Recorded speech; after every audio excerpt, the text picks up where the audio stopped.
नमस्कार दोस्तों, जय हिंद, वंदे मातरम। आप सभी का स्वागत अभिनंदन है टीचर्स फैमिली, टीटी फैमिली, शिक्षकों के परिवार जायसवाल कोचिंग सेंटर पर, पावर्ड बाय शिक्षा ही प्रकाश है। दोस्तों, आज की क्लास में हम बात करने वाले हैं आपके सी-टेट पर्यावरण अध्ययन प्रैक्टिस सेट नंबर 2 की बात करेंगे, प्रैक्टिस पेपर नंबर 2 की बात करेंगे। संभावित ये 30 प्रश्न रहने वाले हैं आपके एग्जाम के दृष्टि से देखा जाए, न्यू सिलेबस के अकॉर्डिंग ये 30 प्रश्न करेंगे। ये प्रैक्टिस पेपर है आपका। इसके पहले पहला प्रैक्टिस पेपर ऑलरेडी कंप्लीट कर चुके हैं, जिसका आई बटन पे आपको ऑलरेडी लिंक दे दिया गया है। बाकी सभी क्लास के प्रैक्टिस पेपर चल रहे हैं, जिसका लिंक डिस्क्रिप्शन बॉक्स में आई बटन पे आपको ऑलरेडी मिल जाएगा, इंड स्क्रीन पर ऑलरेडी मिल जाएगा। तो चलिए, सभी लोग तैयार हैं? सभी लोग यहाँ पे कमेंट बॉक्स में कमेंट कर दीजिएगा। पहला प्रश्न आइए स्क्रीन पर देख लेते हैं। पहला प्रश्न क्या पूछा जा रहा है? पर्यावरण अध्ययन की अपनी कक्षा में जब वो समूह क्रियाकलाप का निर्माण करते हुए आप निम्नलिखित विचारों में से किनका ध्यान करेंगे? आप सभी लोग भावी अध्यापक अध्यापिकाएं हैं, तो पर्यावरण अध्ययन की अपनी ही कक्षा के समूह क्रियाकलाप का निर्माण करते हुए आप निम्नलिखित विचारों में किसका ध्यान रखेंगे? बच्चों की रुचियों का, लड़का लड़कियों के समान रूप से रुचिकर लगे, इसमें मूल्यवान सामग्री लगी हो, या सभी धार्मिक सांस्कृतिक पृष्ठभूमि के बच्चे को रुचिकर लगे। तो पर्यावरण अध्ययन की अपनी ही कक्षा के समूह क्रियाकलाप का निर्माण करते हुए आप जिन विचारों का ध्यान रखेंगे, वह विचार आपका हो जाएगा बच्चों की रुचियों का ध्यान, लड़के लड़कियों के समान रूप में रुचिकर लगे, कोई भी लिंग भेद ना हो, और सभी धार्मिक और सांस्कृतिक पृष्ठभूमि के बच्चों को रुचिकर लगे। तो ए बी डी किस में दिया गया है? देखेंगे सेकंड ऑप्शन दिया गया है, तो ए बी डी भला हमारा सही हो जाएगा। और इसी प्रकार के अभी तक जितने भी सी-टेट प्रीवियस ईयर के देखा हमने, इसी प्रकार के लगभग प्रश्न पूछे जा रहे हैं, इसलिए सारे संभावित प्रश्न आपके एग्जाम के दृष्टि से। दूसरा, निम्नलिखित सभी कथन पर्यावरण अध्ययन में सामूहिक रूप से क्रियाकलापों में संलग्न शिक्षकों और शिक्षकों के पक्ष में तर्क प्रस्तुत करते हैं। केवल एक कथन को छोड़कर यह कथन कौन सा है? तो सभी कथन पर्यावरण अध्ययन में सामूहिक रूप से क्रियाकलापों में संलग्न शिक्षक और विद्यार्थियों के पक्ष में तर्क प्रस्तुत करते हैं, लेकिन एक कथन को छोड़कर, तो वो कथन छोड़कर जिस कथन को छोड़ना है वही कथन पूछा जा रहा है। तो बच्चे परस्पर सामंजस्य और सहयोग करना सीखते हैं, बिल्कुल सही बात है। बच्चे दूसरे से बात और बहस करने से अधिक सीखते हैं, ये भी बात सही है। समूह क्रियाकलापों की वजह से बच्चे अंक उपलब्धि में अच्छा सुधार प्रदर्शित करते हैं। तो ये हमारा कथन बिल्कुल नहीं, हमारा कतई नहीं हो रहा है। तो तीसरे कथन को छोड़कर सभी कथन आपके जो हैं पर्यावरण अध्ययन में सामूहिक रूप से क्रियाकलापों में शिक्षक संलग्न शिक्षकों और विद्यार्थियों के पक्ष में तर्क प्रस्तुत करते हैं। कौन सा तर्क नहीं कर रहा है? तीसरे हमारा तर्क नहीं कर रहा है, इसलिए तीसरे को छोड़कर तीसरा ऑप्शन हमारा अकॉर्डिंग टू क्वेश्चन सही हो जाएगा। आइए बात करते हैं आपके अगले प्रश्न की। अगला प्रश्न पूछा जा रहा है कि समूह कार्य से पर्यावरण अध्ययन कर रहे बच्चों की सामाजिक व्यक्तित्व विशेषताओं के आकलन के लिए निम्नलिखित में से कौन सा उपकरण सर्वाधिक उपयुक्त होगा? दत्तकार, कागज पेंसिल परीक्षण, मौखिक प्रश्न या निर्धारण मापनियां। तो देखिए, सी-टेट में जो पर्यावरण ईवीएस के प्रश्न पूछे जाते हैं, क्वेश्चन बहुत बड़े होते हैं, अक्सर आपने देखा है।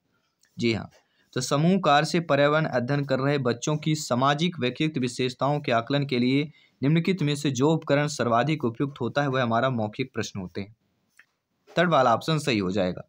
कोई भी डाउट हो आप बेफिक्र आप लोग कमेंट कर सकते हैं, फीडबैक कर सकते हैं, ठीक है। चलिए आइए देख लेते हैं आपका अगला प्रश्न क्या पूछा जा रहा है। 4th नंबर क्वेश्चन से जो आप लोगों की स्क्रीन पर ऑलरेडी आ चुका है, और प्रश्न पूछा जा रहा है कि नीचे पौधों के बारे में बच्चे के कुछ सहजानुभूत विचार दिए गए हैं, इनमें से कौन सा विचार वैज्ञानिक दृष्टि से ठीक है? कुछ सब्जियां फल होती हैं, बीज किसी पौधे का हिस्सा नहीं होते, गाजर और बंद गोभी पौधे नहीं हैं, घास पौधा नहीं है। तो जिन पौधों के बारे में बच्चों को कुछ सहजानुभूत विचार जो दिए गए हैं, इनमें से जो विचार वैज्ञानिक दृष्टि से ठीक है कि कुछ सब्जियां फल होते हैं। बिल्कुल बात है, कुछ सब्जियां होती हैं जो फल भी होते हैं, तो वैज्ञानिक दृष्टि से हमारा ठीक दिया गया है, पहला ऑप्शन सही हो जाएगा। आइए बात करते हैं आपके अगले प्रश्न की। अगला प्रश्न दिया गया है कि कक्षा 4 की एक शिक्षिका ने अपने विद्यार्थियों से कहा कि कुछ वयोवृद्ध लोगों से यह पूछिए कि जब वे जवान थे तो क्या उन्होंने कुछ ऐसे पौधे देखे थे जो आजकल नहीं दिखाई पड़ते। उपरोक्त प्रश्न के पूछे जाने में निम्नलिखित में से किस कौशल के आकलन की संभावना नहीं है? तो चर्चा की है, प्रश्न पूछने अभिव्यक्ति है, लेकिन प्रयोग करने की संभावना नहीं, क्योंकि पूछने की बात कर रहे हैं। तो किसकी संभावना नहीं है आकलन की? प्रयोग के आकलन की संभावना नहीं है। बाकी आपके चर्चा की, प्रश्न पूछने की या व्यक्ति की, तीनों की संभावना है। तो अकॉर्डिंग टू क्वेश्चन यहाँ पे फोर्थ वाला ऑप्शन हमारा सही हो जाएगा। आइए बात करते हैं अगले प्रश्न की। अगला कि एक शिक्षक प्रत्येक बच्चे को अपने घरों की रद्दी सामग्री से कुछ उपयोगी वस्तु बनाने को कहता है, तो शिक्षक का शैक्षिक क्या अभिप्राय नहीं होगा? देखिए, शिक्षक का जो शैक्षिक अभिप्राय होगा, कूड़े से बनी श्रेष्ठ वस्तुओं की प्रदर्शनी आयोजित करना, बच्चों में सृजनशीलता का विकास करना, बच्चों को पुनः चक्रण, पुनः प्रयोग और रूपांतरित को समझने देना। लेकिन कक्षा के शेष विद्यार्थियों के बारे में निर्णय लेना, यह शिक्षक का शैक्षिक अभिप्राय नहीं है। ठीक है, इसलिए अकॉर्डिंग टू क्वेश्चन सेकंड वाला ऑप्शन हमारा सही हो जाएगा। आइए बात करते हैं आपके अगले प्रश्न की। अगला प्रश्न, निम्नलिखित प्रश्नों को पढ़ना है कि मैंने क्रियाकलाप की योजना कितनी अच्छी बनाई, मैंने योजना का अनुसरण कितना अच्छा किया, मेरी शक्तियां क्या थी, मुझे सचमुच कठिन क्या लगा। ऊपर दिए गए 4 प्रश्नों के उत्तर में से जो होगा वह आपको कमेंट करके बताना है। तो राइट ऑप्शन यहाँ पे क्या हो जाएगा? तो यहाँ पे जो हो जाएगा कि बच्चे और शिक्षक दोनों का स्वयं आकलन पूछा जा रहा है।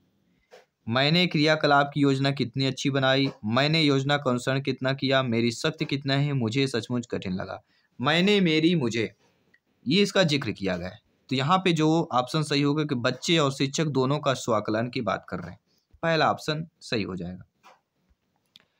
इसके बाद हम बात करते हैं आपके अगले प्रश्न की। अगला प्रश्न है, पर्यावरण अध्ययन की पाठ्य पुस्तक में जो प्रयुक्त भाषा होती है वह परिभाषाओं पर बल देते हुए औपचारिक बनाई जानी चाहिए, यह तकनीकी और औपचारिक होनी चाहिए, बच्चे के दिन प्रतिदिन की भाषा को संबंध होनी चाहिए, या रूखी और बच्चों के द्वारा समझने के कठिन होनी चाहिए। तो पर्यावरण अध्ययन की पाठ्य पुस्तक में जो प्रयुक्त भाषा है वह बच्चे के दिन प्रतिदिन की भाषा से संबंध होनी चाहिए। थर्ड वाला ऑप्शन यहाँ पे सही हो जाएगा।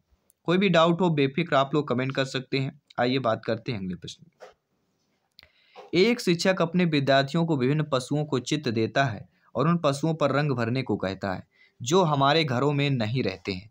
इस क्रियाकलाप का उद्देश्य क्या है? सृजनात्मकता का विकास करना, अवलोकन का विकास करना, वर्गीकरण कौशल का विकास करना, या डाटा संग्रहण का विकास करना। उपरोक्त कथन में से कौन सा आपका सही हो जाएगा? नीचे जो कूट भाषा दिया गया है उससे आपको बता देना है। देखिए दोस्तों, एक शिक्षक अपने विद्यार्थियों, बालक बालिकाओं को भिन्न पशुओं को चित्र देता है जो उन पशुओं को रंग भरने को कहता है जो हमारे घरों में नहीं रहते हैं। ये क्रियाकलाप सृजनात्मकता का विकास करना है, अवलोकन का विकास करना है और वर्गीकरण कौशल का विकास करना।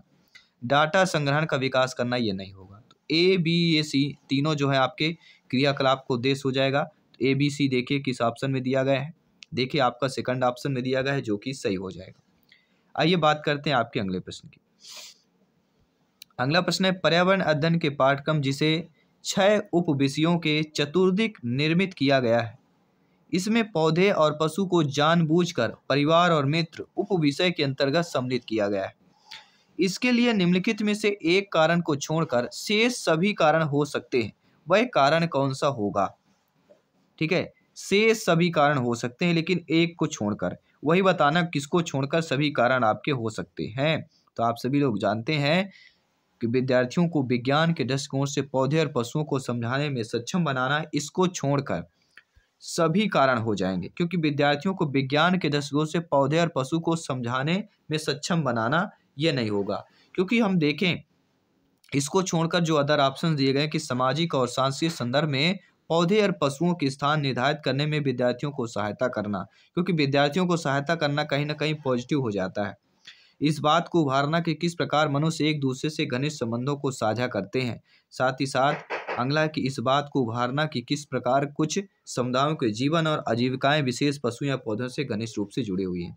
तो तीनों ऑप्शन को देखिए और पहले ऑप्शन को देखिए, आप समझ जाएंगे। तो एक कारण को छोड़कर से सभी कारण हो सकते हैं, वह कारण कौन सा है? तो पहले कारण को छोड़कर सभी कारण हो सकते हैं। अकॉर्डिंग टू क्वेश्चंस पहला ऑप्शन सही हो जाएगा। अगला प्रश्न देख लेते हैं, क्या स्क्रीन पर दिया गया है। पर्यावरण अध्ययन के शिक्षण अधिगम में सर्वेक्षण का उद्देश्य क्या होता है? जी हाँ, पर्यावरण अध्ययन में जो शिक्षण अधिगम है उसमें सर्वेक्षण आया है जिक्र। तो इसका सर्वेक्षण का उद्देश्य क्या होता है?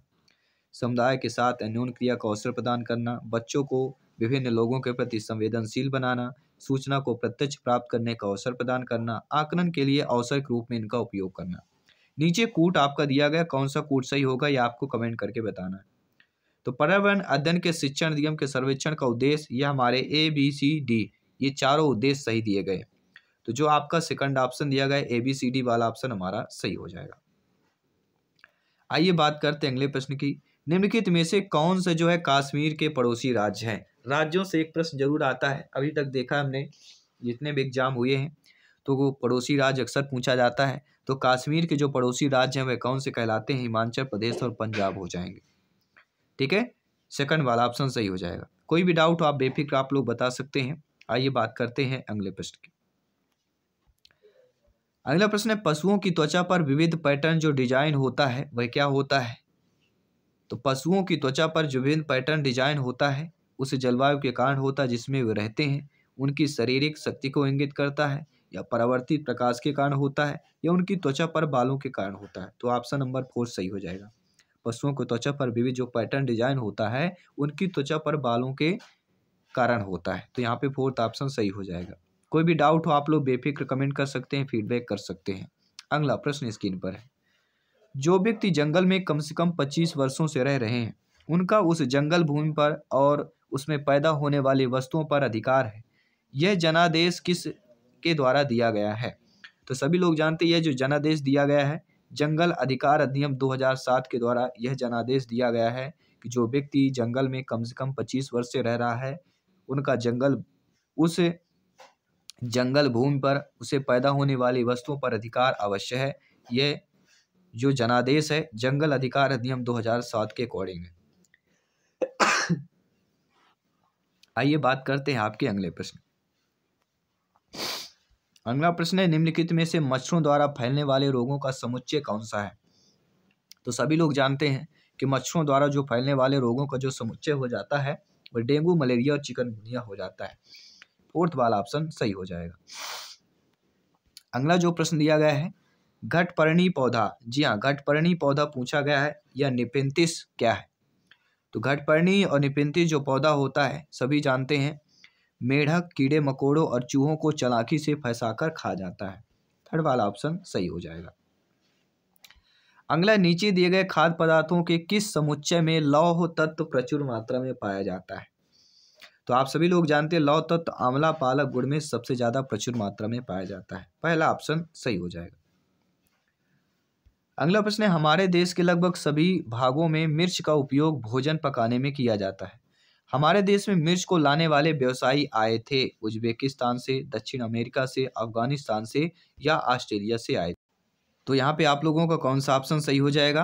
तो हमारे देश में मिर्च लाने वाले जो व्यवसायी आए थे वह कहाँ के आए थे, वह आपके दक्षिण अमेरिका से आए हुए थे। 2nd वाला ऑप्शन सही हो जाएगा। अगला प्रश्न है, निम्नलिखित में से कौन सा पक्षी कैक्टस पौधे कांटों के बीच अपना घोंसला बनाता है। शकरखोरा, बया, कलचिड़ी या फाख्ता की बात करते हैं। तो देखिए जो पक्षी कैक्टस जो है कैक्टस के पौधे के कांटों के बीच अपना घोंसला बनाता है वह कहलाता है पक्षी फाख्ता। ठीक है, 4th ऑप्शन सही हो जाएगा। अगला जो प्रश्न दिया गया है कि किसी पशु के विषय में नीचे दिए गए विवरण को पढ़ना है और पशु को पहचानना है कि यह भालू जैसा दिखता है परंतु भालू नहीं है। यह दिन के लगभग 17 घंटे वृक्षों की शाखाओं से उल्टे लटक कर सोता है। यह जिस वृक्ष पर रहता है उसी की पत्तियां खाता है। यह लगभग 40 वर्षों तक जीवित रहता है। यह पशु को पहचान कर बताइए, क्या वह लंगूर है, चिंपांजी है, गैंडा है, स्लॉथ है। तो सभी लोग जानते हैं यह पशु और कोई नहीं स्लॉथ है। ठीक है, उसी के पत्तियां खाता है जिस पर वह सोता है, रहता है। अगला प्रश्न स्क्रीन पर है, नीचे दिए गए जीवों को समूह में किनकी दृष्टि श्रेष्ठ होती है तथा वे मनुष्यों की तुलना में 4 गुना अधिक दूरी की वस्तुओं को देख सकते हैं। बाघ, तेंदुआ, सांड, सांप, रेशम कीट, छिपकली, चील, गरुड़, गिद्ध, मधुमक्खी, मच्छर, तितली। तो सभी लोग जानते हैं वह आपका ऑप्शन कौन सा है जो 4 गुना अधिक दूरी की वस्तुओं को देख सकता है। चील, गरुड़ और गिद्ध। 3rd वाला ऑप्शन सही हो जाएगा। अगला प्रश्न देख लेते हैं क्या पूछा गया है। नीचे दिए गए खेती के विवरण को पढ़ना है और इस ढंग से पहचानना है। खेती का विवरण दिया गया है, एक फसल को काटने के पश्चात खेत को कुछ वर्षों के लिए खाली छोड़ दिया जाता है, उसमें कुछ भी नहीं उगाया जाता है। इस भूमि में बांस या अन्य खरपतवार जो भी उगाता है उन्हें उखाड़ा नहीं जाता है, काट कर वहां जला दिया जाता है। यह राख भूमि को उर्वर बनाती है। यह भूमि खेती के लिए तैयार हो जाती है। तब इसे हल्का सा खोदा जाता है, भूमि को जोता नहीं जाता, उस पर बीज छिड़क दिया जाता है खोदने के बाद। ये कौन सी खेती हुई कहलाती है? ये आपकी झूम खेती कहलाती है। सेकंड वाला ऑप्शन सही हो जाएगा। अगला प्रश्न देख लेते हैं क्या पूछा जा रहा है। जब कोई सपेरा अपने वाद्ययंत्र बीन को बजाता है तो सांप उसकी ध्वनि पर अपने सिर को इधर उधर घुमाता है। आपके विचार से सांप वाद्य यंत्र के प्रति अनुक्रिया कैसे कर रहा है? उस वाद्य यंत्र द्वारा उत्पन्न कंपनों के प्रति अपनी अनुक्रिया करके, उस वाद्य यंत्र को सूंघकर, उस वाद्य यंत्र की ध्वनि को सुनकर, उस वाद्य यंत्र की गति को देखकर।